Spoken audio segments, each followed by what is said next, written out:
Alright, due to a couple of times that people have bought seat belts and they won't retract when they get them out of the box, I wanted to demonstrate how to get a seat belt to work outside of the car, because once it's out of the car, the mechanism here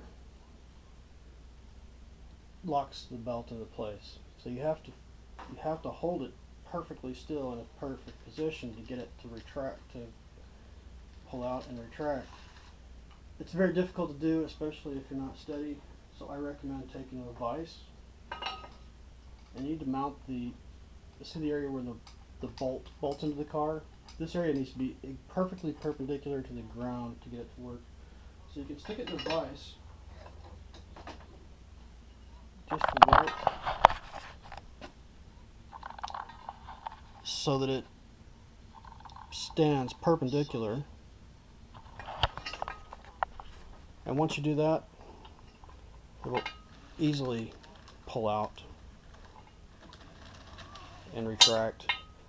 If you try to pull too fast, actually this one's letting me pull pretty fast, but usually if you try to pull too fast, it will catch.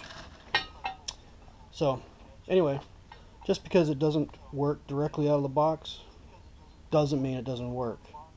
I test every single one before I ship it, and I verify that they all work just like this before you receive it.